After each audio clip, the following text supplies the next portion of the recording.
Hey, I'm Smooneychad, and the last few videos of mine have all been leading up to this.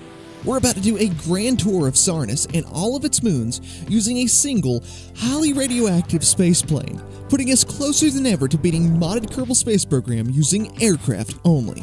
At the end of the last episode, we accepted this contract here to take a tourist to every single moon of SARNUS for no less than $8 million.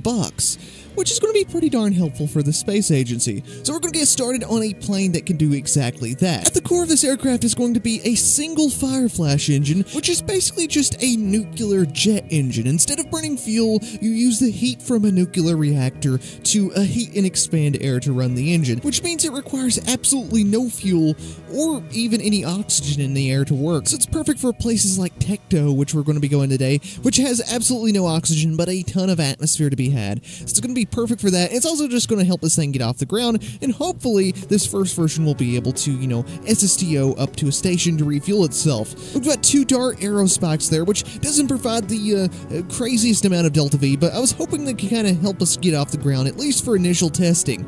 Unfortunately, though, it turns out that the takeoff speed of this thing is a little bit too high for our current runway. So we're going to take a suggestion that was left in a comment a few videos back, and we're going to use the Kerbal Konstructs mod to build a ramp at the end of the runway. Normally when you think about KSP stuff, you're not really thinking about stage 0, the runways, the launch pads, and stuff like that. So I think it's pretty cool to actually be able to edit stuff like this using Kerbal Konstructs and build your own custom KSC around what you particularly need. And I think that's really super cool. But yeah, I'm not too good with Kerbal Konstructs anymore, so forgive my clumsiness here.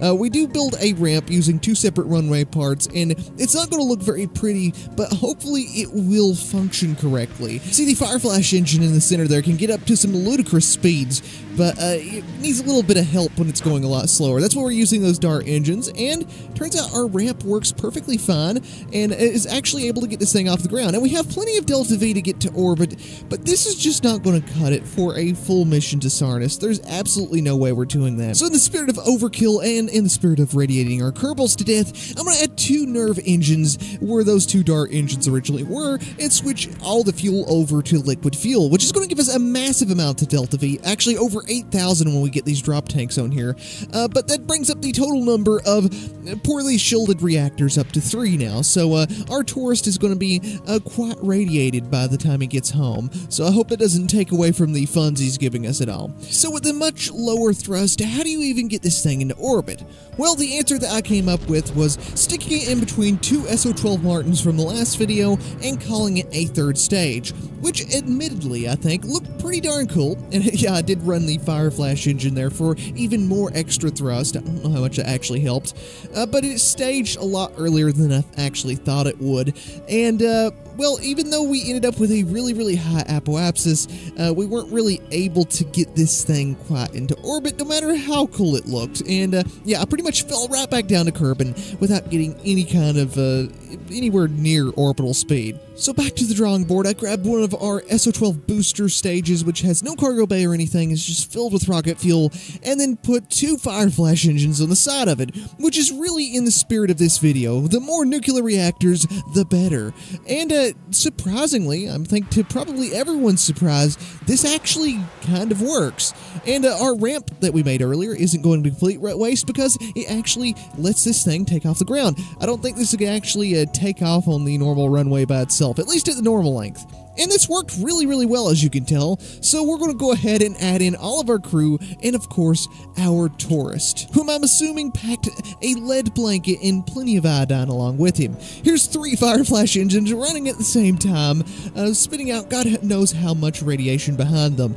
And we're going to be using the vector engines to kind of help this get off the ground, because even the ramp isn't enough to get these things going at low speed. They have a very slow take-up before they really start putting out enough thrust. So we're going to be trying to get this thing up to orbit now, and you could probably guess where we're going to. We're going to be turning left here and going into polar orbit, and we're going to be going to the Sony Station refueling depot that we set up in the last episode, we're basically going to be using the asteroid to refuel the spacecraft there on top, the SO-14 Aethon. I don't think I mentioned the name of it yet, actually. And yeah, this thing had a tiny bit of trouble getting to space. We had to use the vector engines pretty heavily there, but eventually we do flame out and have to release the Aethon on a still somewhat suborbital trajectory. And I'm hoping that those nerve engines can actually boost this thing up to orbit, and just barely they did. You can see they were passing over the North Pole, and now it begins our meetup with Stony Station. Oh yeah, and wherever you are right now, just give a moment of silence for the crew of our booster, which I have absolutely no idea what happened to them. They showed up later. I'm pretty sure the names of those Kerbals later on while I was filming the next episode, but I guess they just landed it themselves because I have no footage of me landing it, or any evidence that I did. I don't know what happened to it. I really don't. But here we are meeting up with Stony Station, and we're going to be docking to this little free port that I left here with the sole purpose of refueling whatever craft we ended up coming up with for the SARNUS mission. And yeah, I had a little bit of trouble getting this thing kind of docked in there, but eventually we did.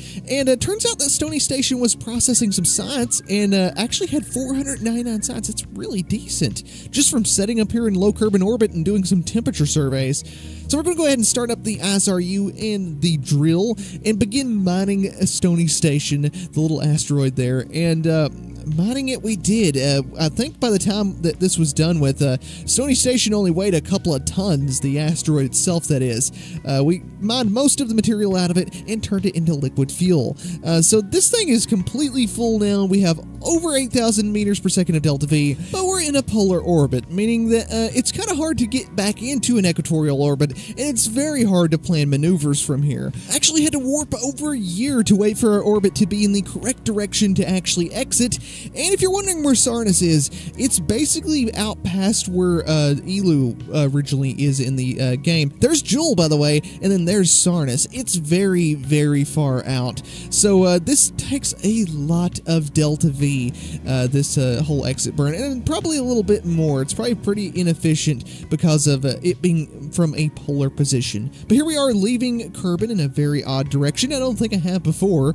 And we're going to be doing a mid-course correction to actually get the encounter with SARNUS. And although this has probably been incredibly inefficient so far, I was pretty happy until this moment right here when I realized that our encounter was actually 2 orbits out, meaning I had to wait 19 years in total to get this encounter with SARNUS. Yeah, I hope that tourist is pretty patient. That took a while. So we're going to get an encounter with Slate, SARNUS's largest moon, as soon as we get to SARNUS, and that's going to help capture us around SARNUS for absolutely no fuel whatsoever, which is very efficient because it also is one of our destinations that we had to fly fairly close to in order to get that contract objective. And we're going to go ahead and check in as we arrive here at SARNUS on our tourist, who is probably very happy to get up out of his seat for the first time in nearly 20 years and take a peek at SARNUS. A very welcome sight indeed. So while we're out here on the edge of SARNUS's sphere of influence, we're going to be doing some science experiments and staging those pesky fuel tanks. Easier said than done. I must have kind of clipped them too far into the wings because they were pretty troublesome. Very troublesome, actually. They kept blowing everything up. So we decided to leave the drop tanks on there. They were adding too much extra weight or affecting our delta V too much. And we're going to be arriving at Slate very soon and doing as much science as we can along the way. I'm going to cut out most of the science getting because it's very, very repetitive. Here's Slate, a desert world that once had an atmosphere and probably oceans on its surface, but has since had it stripped off in some cataclysmic event. It's a really, really cool place. It's like Tylo, but much cooler, I think. I really love it, and I can't wait to maybe rove around there in the future. Absolutely no atmosphere, though, so there's going to be no flying. And our next destination is going to be Elu. You heard me right, Elu is actually out here, and it's a moon around SARNUS. And I believe it's standing in as kind of an analog for Enceladus around Saturn. And it turns out they're about the exact same size. I believe Elu is about 210 kilometers in radius, and Enceladus is like 250, so Elu is pretty much the same size as Enceladus, and it's standing landing in the exact same kind of spot that Enceladus is around Saturn. So that's pretty cool, and we're going to get a very, very close flyby of Eeloo, and I'm sure you know Eeloo from the original game and everything, all of its ice cracks on its surface. It's pretty much the same kind of thing as Enceladus. I've never really realized that until the Outer Planets mod did this. But a world that you don't know about probably, unless you are an OPM fan, is Ovok, the big egg around Saturn's rings, which is going to be our next destination after some orbital adjusting, and also worked up the nerve finally to stage those drop tanks, which, yeah, they kept blowing me up. It kept blowing me up. But I found out if I spin the ship up really, really fast and then stage them together using, well, staging, it actually kind of worked. The only thing that blew up there was the tanks themselves, which is plenty good enough for me.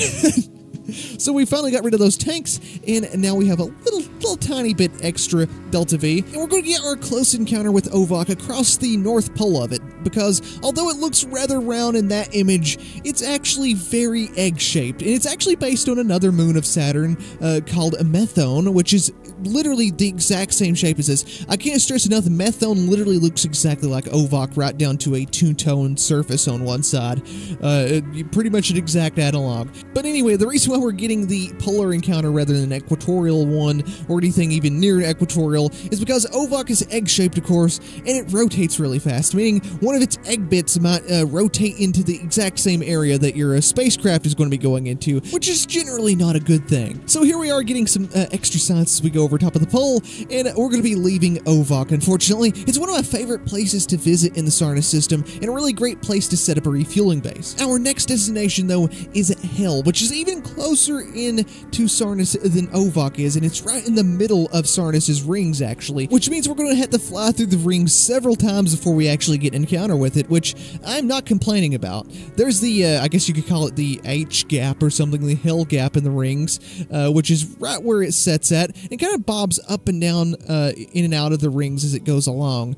But we're going to try to get an encounter with it, which is quite difficult. It's very close to SARNUS, and it's SARNUS's smallest moon by far. It's absolutely minuscule. It's like 3 kilometers, I believe. But there's a bit of a problem. Hale is incredibly bumpy and hard to find a good flyby location for the flyby that we're supposed to get of it, which is under 3,000 meters. This place looked promising, but as you can see, it dips under the surface, and this one was even worse, and we crashed into the surface almost immediately, which doesn't count as a flyby, believe it or not.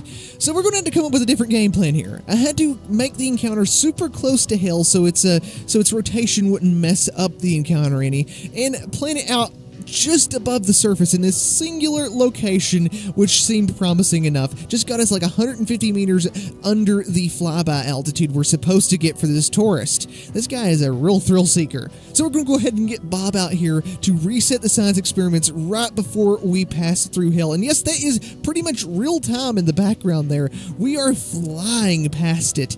And we're going to have to fire our engines right after getting that 3,000 meters destination thing, or else we'll hit that little hill right there. So yeah, this was an intense flyby.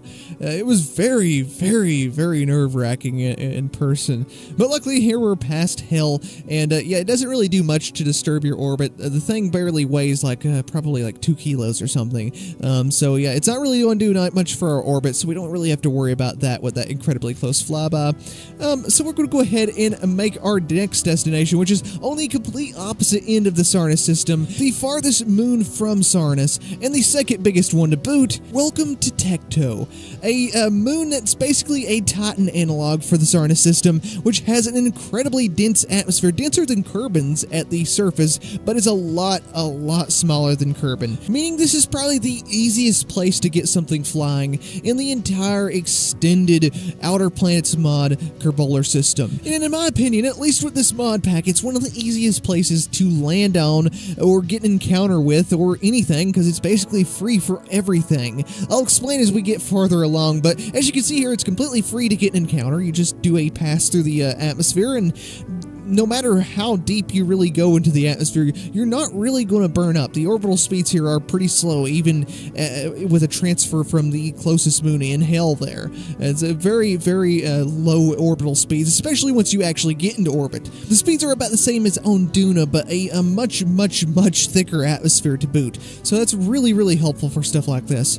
So we're going to do some extra science here and finally pick our landing spot, kind of, sort of, and go ahead and use a little bit of fuel to pick out the landing spot, which is going to be that big island if you can just barely make it out right there. Here we are flying by in the upper atmosphere, I mean really far upper atmosphere, like 70 kilometers there, and we're just going to basically fly down from that altitude. You can start flying really, really early, and I've got a rough idea of what lies beneath, but not too good of an idea. I've not really ever visited Tekto with all of the mods installed. Mods have came really far away, and we've even got parallax scatters down here, which is going to make it very dangerous to land since I have the terrain colliders on for parallax. So if we hit one of those spikes, we hit one of those spikes. They have colliders. They're like a wall or something. Those spikes kind of remind me of the ones on like Pole or something like that are added with parallax. Very interesting. Very, very interesting. And also you might notice that all of our nuclear components are glowing green, which is quite fitting. That's very fitting. So we're going to try to land on this little lake right here, which is actually frozen over with parallax in the surface. But as you could imagine, ice on a world with Duna gravity doesn't make a very good landing spot. You wouldn't believe that, would you? So we're just going to go ahead and fly on and try to find a flat spot that's maybe a little bit longer. Here's a bigger lake farther down the line, and we're going to try to land here and see if we can actually slow down in time. Just take note at the speeds that we're flying at. I just landed there at 30 meters per second. These stall speeds here are incredibly low, but that ice does not make a good landing strip. So we won't be using that. It's got weird bumps in it, and you pretty much never stop. So that means we have to pick out a landing spot amongst all of the spikes. And I found this strip right here, which just barely doesn't have rocks or spikes, and it's a very narrow little strip of land. And we narrowly missed that little spike right there, and miraculously we have landed on Tekto without breaking anything. And we're going to go ahead and get Bob out to reset all of the experiments and do some surface science, and of course plant a flag in the first Kerbal footprints, the farthest Kerbal footprints in the series so far. Have no idea what's going on with his suit. It's all mixed up and weird looking. I don't know what glitch is causing that, or even if it is a glitch. But here's the aircraft only flag claiming this as aircraft only turf. We're going to go ahead and get Bob back inside of the aircraft and move on to another location. Not without a few crashes along the way into a spike or something. I have no idea what we hit. We're going to go ahead and take off here at 22 meters per second or something like that. Incredibly low takeoff speeds, but that doesn't mean you can't fly really, really fast using this Fire Flash engine, which needs absolutely no fuel, by the way. We're burning no fuel whatsoever during this. Also, I think I accidentally left the ladder down on the right side of the aircraft there. I forgot we had a ladder. I don't know when I extended that. You can see I just kind of like got Bob to jump up in there with the jetpack, so I have no idea what was up with that. But we're going to fly to a different location here, a different biome, and get even more science. So we're going to go ahead and try to find a spot to land in all of this mess. And I'm getting pretty confident with the landings at this point because I've been playing around on Tekto for like an hour or two between filming all this stuff. And yeah, we just landed on the side of a mountain. Just your casual landing on the side of the mountain. I definitely didn't take like a million different tries or anything. And we're going to go ahead and do a little bit of a trick here since we're very precariously just barely on the side of this mountain, and we're going to go ahead and do all of our surface science just while we're standing on top of the craft, which is a little trick you can do. It's a little bit stupid, but you could just say that he's getting some dust off the craft or something, I guess, for that surface sample. But we got the Aethon back in the air again, and I'm going to have a little bit of fun with it this time and see how far we can push the speed and how low we can go close to the surface later on here. We're going to just kind of ride along the top of the surface, grazing these hydrocarbon lakes here. I'm assuming hydrocarbon lakes if it's anything like Titan. And we're going to be taking up the side of this mountain, and eventually once we get over top of it, we find out that this is actually a completely different biome right here at the top of this plateau mountain thingy. Unfortunately, it's very, very bumpy and just insane terrain, so it's going to be a very precarious landing yet again, where we basically just thump into the ground at like 15 meters per second or something. But this time we are going to get Bob out on a very comical descent to the surface, and put yet another flag out, because apparently we just have an unlimited supply of aircraft-only flags. Oh, and I actually need to flip that. Yep, there we go. Aircraft-only flag. So, and we're just going to go ahead and do all of our science off camera and take this thing back off. And we are quite a bit away from the equator this time, so we're going to be flying back to the equator and then basically just turning right to get back into orbit. And you may be wondering, how are you going to get back into orbit? Well, I've got a special way of doing that. We can actually fly so fast using the Fireflash engine in Tekto's atmosphere that you can completely leave the surface, leave the atmosphere, leave everything, and nearly reach escape velocity for the moon just by flying in the atmosphere, which is probably the coolest thing that I've done so far in the series. I know I keep saying that, but we keep topping it. We keep topping it. We just need a little bit of a boost from our nerve engines to get us up to actual escape velocity, and that pretty much concludes all of SARNUS's moons. But there's something left. WH3141A. It's much, much farther out than Tekto, and it's the last destination on our list. And it's not a moon of SARNUS per se, and we can't even see it from a distance, but we need to get a really, really close flyby of it. And it's unlike anything we've ever visited before. See if you can make it out there in the distance as we approach it, gradually getting bigger and bigger. It's not a planet, it's not a moon, it's a wormhole. WH3141A is a wormhole to somewhere completely different, and we need to fly through it, or fly by it. I'm not really sure which one it is. Technically, it's listed as a flyby, but it's under 5,000 meters, which seems a little bit too close for comfort to this thing. This is at 156 meters, and it's already filling up most of our view, so I can imagine that that's going to be a very, very, very, very close pass. So here we are in orbit around it, and we're just going to go up to our apoapsis and lower it down to under 5,000 meters. 4,530 meters to be exact is what we ended up going with, and all it's left to do is fall down toward the wormhole to complete that objective. Unfortunately for us, or fortunately, depending on how you look at it, around 35,000 meters, we lost complete control of the vessel due to strong space-time distortion, which is a completely normal thing to happen, and it looks like that our tourist was quite happy about that, so I guess he had this planned the entire time. And while we're going through all of this shaky time-space distortion stuff, it's pretty clear that we're not going to be popping back out at SARNUS anytime soon. In fact, we're going straight through to Kcalbeloh. Well, one of the Kcalbeloh systems. We're going to be coming out here at a planet called Sarah, which is a Mars-like Kerbin-sized ringed world with a single moon and a single wormhole orbiting it called WH3141B, or aka the other side of the wormhole. This is where the wormhole leads to reliably every single time. You can pop out here at Sarah whenever you want. And we're going to go ahead and leave orbit around the wormhole to actually get some science from Sarah while we're here. Which is a beautiful place. We went from one ringed planet to another ringed terrestrial planet. It's kind of unfortunate I didn't have enough Delta V to actually explore a little bit more, because this would have given us even more extra science.